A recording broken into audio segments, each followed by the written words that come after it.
où ils sont, qui sont ici aussi, ils appartiennent à ici et ailleurs. Je crois que votre cas est intéressant. Et maintenant, vous essayez de valoriser cela, tout en vivant dans plusieurs espaces.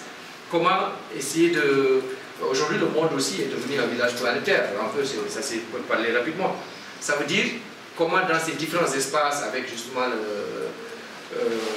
l'Internet et tout ça, on peut valoriser ces ressources et considérer le migrant comme un acteur multi-échelle. Deuxième élément, je crois que l'élément qui me paraît important de noter, c'est l'évolution de la migration.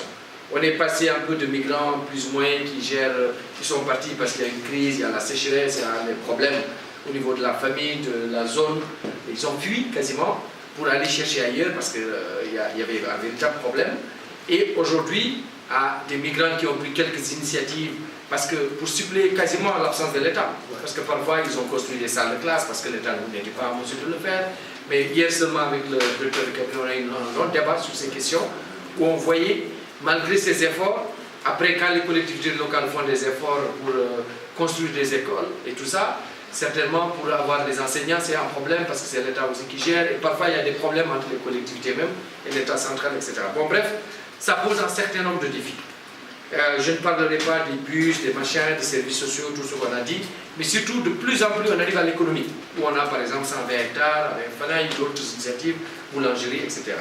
Quelques enjeux et défis, ne pas amener le migrant simplement, du moins, ne pas amener les collectivités à s'occuper des migrants de façon opportuniste, pour ne pas les considérer comme des vaches à lait.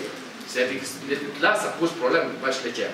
Ça pose problème dans la mesure où si on les considère seulement comme ceux qui doivent amener leur argent c'est leur argent, ça poserait un problème sur même la perception qu'on pourrait avoir de. Maintenant, quelqu'un l'a dit, je ne sais plus si c'est sain ou pas, quand il disait tout à l'heure que le comportement du migrant aussi l'a favorisé. Je crois que c'était son parti.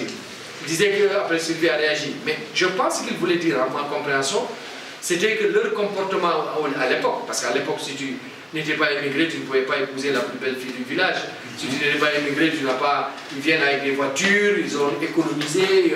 Voilà, les immigrés, c'était vraiment l'opulence pour montrer qu'ils vivaient. Aujourd'hui, avec l'Internet, ce n'est plus possible, on sait comment ils vivent. Parfois, c'est difficile et je crois que l'exemple de Michel Dia est intéressant. Je crois que ça permet de relativiser ce qu'on considérait comme l'Eldorado, les gosses voulaient partir. Le mythe est tombé, quoi. Oui, le mythe est tombé. Maintenant, ce que Dia dit qui me paraît intéressant, et je l'ai entendu récemment au Maroc, c'est qu'on dit que ceux qui cherchent à partir, même s'ils partent difficilement, c'est les plus actifs. Ça nous interpelle. Si c'est les plus actifs qui cherchent à partir, ça veut dire qu'il y a un potentiel, ils cherchent à s'employer. Et là, la gouvernance même.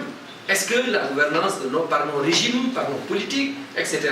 Et ça interpelle aussi bien les collectivités locales que nos États dans la stratégie de migration, comme vous le disiez. Bref, en termes de j'ai quelques éléments de recommandation qui sortent, mais j'aimerais d'abord demander à la salle pour le...